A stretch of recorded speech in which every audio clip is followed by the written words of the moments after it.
Ito ang kasaysayan ng isa sa pinakasikat na ministro ng relihiyon sa Pilipinas.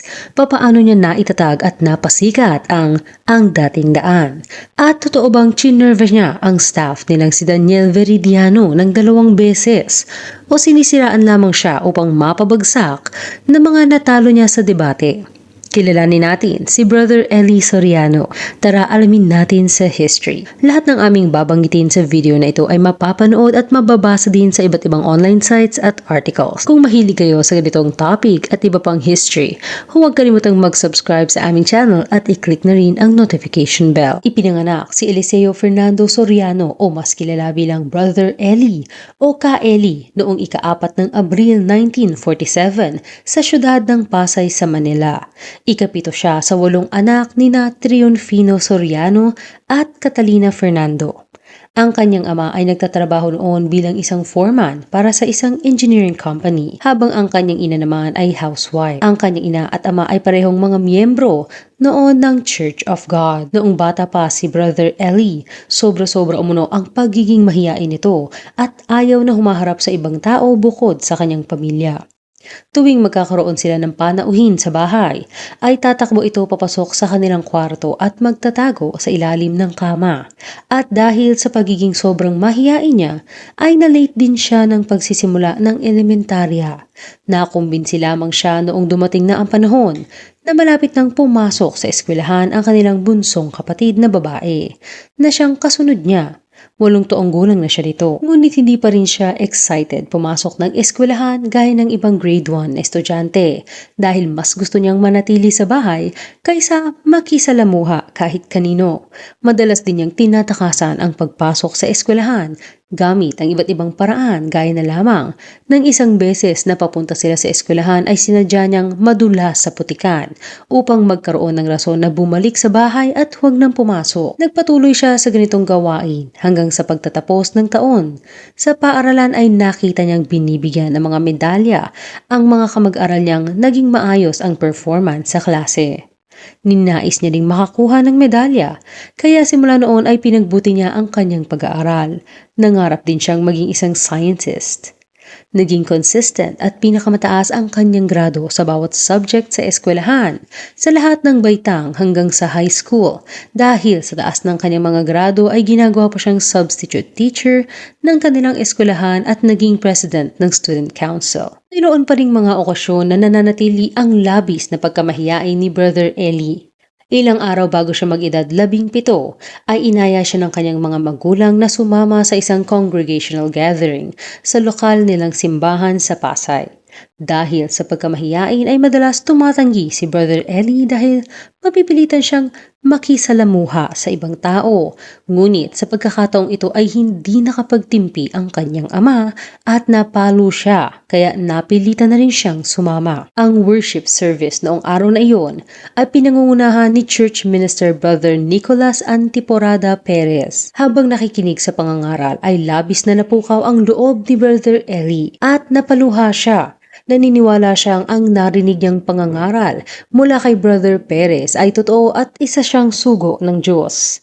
Ang araw na ito ay siyang magbubukas ng bagong chapter sa buhay ni Brother Eli. Pagka-uwi nila ay agad siyang nagsimulang magbasa ng Biblia. Sinimulan niya ito sa Genesis at dahil sa tindi ng nararamdaman ay nagbigay ito sa kanya ng kaalaman at karunungan na higit sa kung ano paman. Ay inabot ng 12 hours si Brother Eli sa pagbabasa at natapos lamang ng 4 a.m. kinabukasan. Magmula noong araw na iyon, ay mas nanaig sa puso niya ang pagsusuri at pagbabasa ng Biblia sa pagnanais na maintindihan ang salita ng Diyos. Hindi nagtagal ay kusa niyang nilapitan si Brother Nicolas Perez at hiniling na siya ay binyagan. Ikapito ng Abril 1964. 3 araw matapos ang kanyang ika-17 kaarawan ay bininyagan siya sa Iglesia ng Diyos kay Kristo Jesus Haligi at Suhay ng Katotohanan o sa Ingles ay Church of God in Christ Jesus, Pillar and Support of the Truth. Ginanap ang kanyang binyag sa Siniguelasan, Bacoor, Cavite. Ang buwan bago ang graduation sa high school,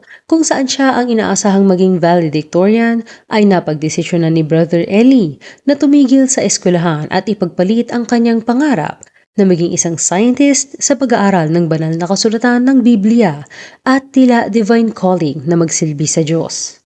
Sa kanyang pagnanasang makapaglingkod sa Diyos ay pumasok siya bilang isang church worker at dumalo sa klase ministerial ni Brother Perez. Ilang araw lamang matapos siyang mabinyagan sa iglesia. Naging regular na church worker si Brother Eli. Napatunayan niya na siya ay masigasig at talagang taus-puso ang pagnanais na maglingkod sa Diyos. Di nagtagal ay naging protege siya ni Brother Perez. Nagsimula siya bilang taga-transcribe at nang lumaon ay pinagkatiwalaan na siya ni Brother Perez na gumawa ng mga topic para sa kanilang serbisyo. Sa panahong nagsisilbi siya bilang isang church worker ay napansin din ang kanyang galing sa pakikipagdebate. Kaya naman siya na rin ang inaatasang irepresenta ang kanilang iglesia sa mga debate laban sa iba pang religious denomination upang ipaglaban ang kanilang pananampalataya at mga turo ni Jesus. Ang mga nakakadebate niya ay mga ibang ministro, pastor at maging mga pare. Taong 1969, ipinagkaloob ni Brother Perez ang isang ID kay Brother Eli na binibigyan siya ng titulong minister. Walang ibang manggagawa ang binigyan ng ganitong titulo sa kanilang iglesia, kaya naman siya na ang pangalawang minister bukod kay Brother Perez. Kumalat rin ang usap-usapan na hinahanda na ng kanyang tumatandang guro si Brother Eli bilang kapalit niya. Naatasan si Brother Eli na pangunahan ang pangangaral o pagsasagawa ng Bible study sa iba't ibang lugar gaya ng hilagang bahagi ng Maynila at iba pang kalapit na probinsya gaya ng Pampanga. Dito ay naranasan ni Brother Eli ang ilang mga pagsubok gaya ng hirap sa pagpaparito at pagpaparoon, lalo na sa iba't ibang bayan at mga liblib na lugar. Wala silang sasakyan at madalas ay walang maayos na matutulugan o minsan ay pati makakain. Ngunit lahat ng ito ay kanilang tiniis, maipakalat lamang ang salita ng Diyos. Nagbunga naman ang kanilang hirap at nagkaroon na ng mga tagapakinig at nadaragdagan na din ang mga sumasampalataya. Ang mga kasama niyang brothers o kapatid kadalasan ay mas matatanda sa kanya. Sa mga huling taon ng paglalakbay niya sa pangangaral ay nakasama niya si Brother Daniel Soriano Razon, ang kanyang pamangkin, isang binatilyo na nagsimula bilang regular church worker hanggang sa umakyat ang posisyon bilang officer in charge sa Metro Manila Division, hanggang sa naging Vice President, Minister at naitalagang mag-assist kay Brother Eli sa lahat ng aktibidad na kanyang ginagampanan at kinabibilangan. High school pa lamang si Brother Razon ay nakakasama na siya ni Brother Eli sa mga gawaing ministerial. Si Brother Eli din ang kumumbinsi sa kanya na kumuha ng kursong Bachelor of Arts in Mass Communication na mapapakinabangan nila ng labis sa pagsisimula ng pangangaral sa radyo at telebisyon. Unang nagsagawa ng Bible study si Brother Eli sa Guagua, Pampanga, kung saan nagkaroon sila ng 33 na bagong mga kapatid sa gabi-gabi nilang pagpupulong. Sa probinsya ng Pampanga, unang nagkaroon ng dibisyon ang kanilang simbahan at si Brother Eli din ang naatasang magturo sa mga manggagawa sa dibisyong ito. Mayo 1975, sa hindi inaasahang pangyayari ay pumanaw ang pinuno ng iglesia na si Brother Perez. Ngunit hindi siya nagtalaga ng kanyang kapalit, isang bagay na magdudulot ng pagkakahati ng kanilang simbahan sa tatlo, at ang isa dito ay pangungunahan ni Brother Eli. Sa mahigit isang buwan ay unang pinangunahan ni Brother Eli ang mga paksa ng pangangaral upang hindi panghinaan ng loob ang mga sa pagkawala ni Brother Perez. Inaakala ng mga ibang mga miyembro na inihanda ni Brother Perez ang mga paksang iyon bago siya pumanaw. Ngunit ang ibang mga church workers ay alam na si Brother Eli ang may gawa ng mga ito. Ika-11 ng Hulyo 1975 bilang pagsunod sa patakaran ng Securities and Exchange Commission o SEC na ang General Secretary ng isang organisasyon ang kinakailangang maging temporary presiding officer hanggang sa makaboto na para sa magiging bago nilang pinuno, ay pumirma ng agreement ang Board of Trustees ng Iglesia kasama na si Brother Eli na itatalagang pansamantalang pinuno o temporary presiding officer si Sister Levita Gugulan. Ngunit di umano ay ninais ni Sister Levita Gugulan na permanenteng pamunuan ang Iglesia. Dito na nagkaroon ng problema. Si Brother Eli kasama ang ilang mga nakatatanda at kaalyansang mga miyembro ay naniniwalang hindi maaaring pamunuan ng isang babae ang simbahan. Dagdag pa nila mismong si Brother Perez ay sinabi din ito sa ilan sa kanyang mga pangaral na mahigpit ipinagbabawal sa isang babae na pamunuan Church of God. Noong 1976, tumiwalag sina Brother Eli kasama ang kanyang mga kaalyado mula sa sekta ni Sister Gugulan. At sa sumunod na taon, 30 ng Marso 1977, ay iniregister niya sa SEC ang pangalan ng grupong Mga Kaanib sa Iglesia ng Diyos kay Kristo Jesus Haligi at Saligan ng Katotohanan sa Bansang Pilipinas, o Members of the Church of God in Christ Jesus, the Pillar and Ground of Truth in the Philippines Incorporated. Pinalitan lamang niya ang salitang suhay ng saligan mula sa salitang hedraioma sa wikang Griego na ang ibig sabihin ay ground o foundation. Naghain naman ng petisyon ang grupo ni Sister Gugulan sa SEC upang pilitin si Brother Eli na palitan ang pangalan ng grupong kanyang inirehistro, maiwasan ang pagkalito sa pangalan ng kanilang grupo sa parehong mga miyembro nito at sa publiko. Mayo 1988, pinabura ng SEC ang grupo ni Sister Gugulan at inutusan ang grupo ni Brother Eli na palitan ang pangalan ng kanilang grupo. Sinubukan pang maghain ng apela ni Brother Eli ngunit maging ang Court of Appeals ay pumabor din sa grupo ni Sister Gugulan noong 1999 at pagdating ng Disyembre 2001 ay pinal ng tinanggihan ng Supreme Court ang apela ni Brother Eli. Ika-13 ng Enero 2004, ipinaregister ni Brother Eli ang Members Church of God International o MCGI bilang sagot sa ipinababagong pangalan nila at sa dumaraming tagasunod nila hindi lang sa Pilipinas kundi maging sa ibang bansa kasama na ang mga banyaga. Ito na ang ginagamit nilang pangalan magpasa hanggang ngayon. Pagsisimula sa radyo at telebisyon. Mula sa mas mababa pa sa 100 na mga mananampalataya at miyembro ng kanilang simbahan ay patuloy itong lumalago dahil na rin sa pagsisikap ng grupo ni Brother Eli. Pisa ay nagsasagawa siya ng mga Bible study sa iba't ibang bayan. Kadalasan umaabot sa 3 bayan ang kanyang napupuntahan kada gabi. Mula sa pangunahing lugar nila na Pampanga hanggang sa dumayo na din sila sa iba't iba pang mga lugar sa Pilipinas gaya ng Bulacan, Rizal, Nueva Ecija, Bataan at Metro Manila upang magsagawa ng mga gawaing misyonaryo nila. Ngunit, sa kabila nito ay tansya ni Brother Eli na hindi sapat ang buong buhay niya sa mundo, kahit gabi-gabi pa siyang pumunta sa iba't ibang bayan upang maabot lamang ang lahat ng mga Pilipino, lalo na ang nasa malalayong rehiyon. Kaya naman naisipan niyang gamitin ang teknolohiya ng radyo. Taong 1980, inilunsad ni Brother Eli ang kanyang radio program na pinamagatang Ang Dating Daan na unang umere sa radyo sa programa ng DWWA at nasundan pa ito ng pag-ere sa iba't iba pang mga istasyon ng radyo sa bansa. Sumikat ang programa dahil sa kakaiba nitong live question and answer portion. Naimbitahan din siya sa ibang programa sa radyo bilang guest panelist sa DZBB program ng GMA Network na This is Manalo and His Genius Family, kung saan ang ibig sabihin ng genius ay God Eternal News in Universal Salvation. Di nagtagal ay naging regular guest si Brother Eli. Nagkaroon din ng iba't ibang mga panelist mula sa iba't ibang grupo gaya ng Seventh-day Adventist Church, Jehovah's Witness, Iglesia Spiritista, Iglesia ng Diyos Espiritu Santo, Catholic Church, Bahay Faith, Rizalista at iba pa. Ngunit sa 3 sunod-sunod na taon ay si Brother Eli lamang ang tumanggap ng parangal na Most Outstanding Minister mula sa Genius Family at pagkatapos nito ay wala nang nakatanggap ng kaparehong award na ito. Taong 1983, ang Dating Daan ay nagsimulang ipalabas sa telebisyon. Una itong umere sa IBC 13. Noong simula ay 3 lamang sila sa production team. Si Brother Eli bilang host at bumibili ng kanilang pagkain. Si Brother Daniel Razon na kahit nasa high school pa lamang ay tumatayo na sa technical side gaya ng pagiging director, editor at iba pa. Si Sister Luz Cruz bilang executive producer, researcher at makeup artist ng kanilang grupo. Dahil walang sponsor ang programa at hindi sila tumatanggap ng pinansyal na tulong mula sa hindi nila kapareha ng pananampalataya, ay kinakailangan nilang pagtulong-tulungan ang pinansyal na pangangailangan ng kanilang programa. Nakatulong ang pagtitinda ng lumpia at mga pampasadang jeep ni Brother Eli.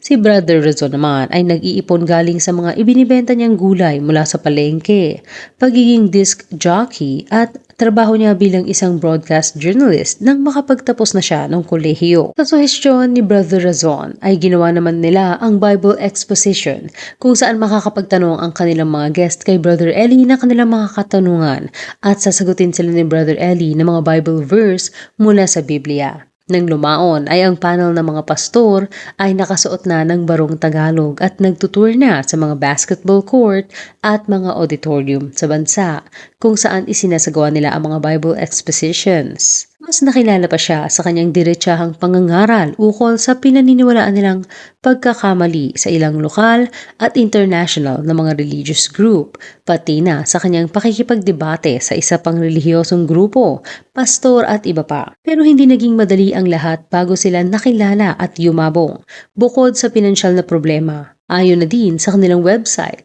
ay kinaharap din nila ang iba pang religious organizations na ang programa ay umeere din sa IBC 13. Nang mapansin daw umano ng mga ito na nadudurog na ng programa ni Brother Eli ang kanilang mga doktrina, ay nakipagsabwatan daw ang mga ito sa management ng network at pinilit kanselahin ang program ni Brother Eli na naging dahilan upang magpapalipat-lipat ito ng network gaya ng ABS-CBN sa isang espesyal na chapter lamang, SBN 21, RGTV 29. Hanggang 2004 ay nagkaroon na sila ng permanente nilang UNTV 37. Kasama ang iba pa niyang programa na Bible Guide, Truth in Focus, Biblically Speaking, at sikat din itong Itanong Mo kay Soriano, Biblia ang sasagot. Ang Dating Daan ay ang longest running religious show at dito ay naiugnay din kay Brother Eli ang salitang basa na kanyang bibigasin tuwing may ipapabasa siya na verse sa Biblia. Na-feature din ang kanilang programa sa ibang palabas sa telebisyon gaya ng Bubble Gang, kung saan gumagawa sila ng sikat na parody na tinatawag na Ang Dating Doon, kung saan ang host na si Brad Pitt ay ginampanan ng aktor na si Isko Salvador. Ang pangalan ng kanyang karakter ay ginagawang nakatatawang bersyon ng pangalan ng isang sikat na American actor na si Brad Pitt. Sa isang interview kay Brother Eli ng talk show host na si Corina Sanchez sa kanyang TV show na Balitang K noong Enero 1999, sinabi niyang hindi siya na-insulto sa parody ng comedy show sa kanyang programa dahil nakatulong pa daw ito upang sila ay mas makilala. Aktor naman na gumanap bilang si Brad Pitt ay sinabi sa hiwalay na interview na mas naintindihan daw niya ang Biblia dahil sa sense of humor at abilidad ni Brother Eli na ipaliwanag ang banal na kasulatan. Kung si Brother Eli ay nakilala sa salitang basa, si Brad Pitt naman ay nakilala sa salitang alien. Bukod sa pagiging host ay nakapagsulat din ng isang libro si Brother Eli na lumabas noong huling bahagi ng 1990s. Pinamagatang itong Leaving Behind the Fundamental Doctrines of Christ. Ito ang una at huling libro na kanyang isinulat. Kontrobersiya sa programa ng Ang Dating Daan na umere noong 10 ng Agosto 2004. Sinabi ni Brother Eli, "Ga ka talaga, Michael. Masahol ka pa sa babae, o diba? Yung babae ang gumagana lang doon, yung ibaba kay Michael ang gumagana ang itaas, o diba? O masahol ka pa sa babae na iyan. Sinabi ng lola ko, masahol pa sa babae yan. Sobra ang kasinungalingan ng mga demonyong ito." Matapos ang 2 araw ay nag-file ng reklamo sina Jesse L. Galapon at 7 pang pribadong mga tao na pawang mga miyembro ng Iglesia ni Cristo o INC. Sa parehong araw ay nag-file din ng hiwalay na reklamo si Michael M. Sandoval, isang minister ng INC na naramdaman umano niyang siya ang pinatatamaan ni Brother Eli sa kanyang mga sinabi. 16 ng Agosto 2004, ipinasuspinde ng MTRCB ang Dating Daan ng 30 days. Nagpasa naman ng apela si Brother Eli upang ibasura ang desisyon, ngunit muling pinaboran ang mga nagreklamo. Umangat pa sa Supreme Court ang isyong ito, ngunit sa huli ay pinaboran pa rin ang mga nagreklamo kaya natuloy ang 3-month suspension. Taong 2005, Ayon sa website ng MCGI, mabigat man sa kanyang loob ay kinailangan ni Brother Eli na umalis ng bansa dahil sa di umano'y religious persecution mula sa ibang mga relihiyosong organisasyon at iba pang opisyal ng gobyerno na pabor sa ilan sa mga ito. Sa madaling salita ay nakakatanggap na siya ng maraming banta sa kanyang buhay. Ayon pa sa isang article ay 29 years old pa lamang si Brother Eli ay nakatatanggap na siya ng banta sa kanyang buhay. Ayon sa Rappler, ang pag-alis na ito ni Brother Eli ay kasunod ng mga kontrobersyang kinakaharap niya gaya ng kasong at libel na isinampa sa kanya. Isang lalaki na nagngangalang Daniel Veridiano na dating Assistant General Manager ng Ang Dating Daan ay nagsampa ng kaso laban kay Brother Eli dahil 2 beses umano siyang nito at sinabi pa na gumagawa din ng ganitong pang-aabuso si Brother Eli sa iba pang staff ng programa. Sa counter affidavit naman ni Brother Eli ay sinabi niyang pinagkakatiwalaan niya si Daniel Veridiano at dati itong head ng Communication Information Technology Department. Ngunit pinagtaksilan daw siya nito nang malaman niyang gumagawa ng malawakang maling paggamit ng pondo si Veridiano. Dagdag niya pa ay si Veridiano ang maraming kaso ng mula sa iba pang miyembro ng programa. Ayon sa isang article, ay nasa 14 ang bilang ng mga subordinates ni Veridiano ang kanyang inabuso. Sa mga araw naman na sinabi ni Veridiano, una ay nasa ospital daw si Brother Eli at sumasailalim sa chelation therapy, isang procedure na ginagamitan ng swero. Sa ikalawa naman ay nasa Quezon Avenue siya kasama ang isang Rico Fernandez sa isang Japanese restaurant. Taong 2015 ay ipinakita ni Brother Eli sa isang post na ang kaso ay na-dismiss na nga. Ngunit sinabi niyang mayroong higher power na namamagitan na hindi dapat. Pagsisimulang muli sa ibang bansa. Sa huli ay napagtanto ni Brother Eli at ng mga miyembro ng MCGI na isa palang oportunidad na ibinigay ng Diyos upang sa gayon ay marating niya ang iba pang mga bansa at maipakalat doon ang salita ng Diyos. Nagsagawa siya ng mga Bible expositions sa iba't ibang bansa, nakikipag-usap sa iba't ibang lahi at ano pa mang wika. Ang Dating Daan ay pinalabas sa 73 na mga bansa, karamihan sa mga libreng local na channel sa television. Sama na sa US kung saan The Old Path ang tawag dito, sa Brazil at Portugal bilang O Caminho Antigo, sa Uruguay at Spain bilang El Camino Antiguo. Kasama na din ang India, South Africa at Saipan. Mayroong mga interpreter si Brother Eli para sa mga bansang hindi sanay magsalita ng Ingles o Tagalog. Gaya na lang noong 2008 nang lumipad siya papuntang Brazil na magiging pinakamalaking ministry niya sa labas ng Pilipinas na mayroong 400 members na lokal. Sa loob ng 3 taon niyang pag-host ng mga Bible expositions at pangangaral sa ibang bansa, ay nakahikayat siya ng marami pang mga native na miyembro. Ika-10 ng Pebrero 2021 ay pumanaw si Brother Eli Soriano sa Santa Catarina, Brazil sa edad na 73 years old. Naglabas lamang ng statement ang MCGI sa kanilang official Facebook page, ngunit hindi sinabi ang dahilan at wala ding pagbuburol na nakita ang mga tao. Ilan sa mga haka-haka ay pinatay siya o di kaya ay namatay dahil sa COVID. Lalo na at kasagsagan daw noon ng COVID sa Brazil noong panahon na pumanaw siya. Magpasa hanggang ngayon ay tikom pa rin ang bibig ng MCGI sa dahilan ng pagpanaw ng hari ng debate. Hanggang dito na lang. Kayo, anong masasabi niyo sa kasaysayan ni Brother Eli Soriano? I-comment lamang ang inyong opinion sa ibaba. Salamat sa panonood. Huwag kalimutang mag-subscribe sa aming channel at i-click na rin ang notification bell. Hanggang sa muli.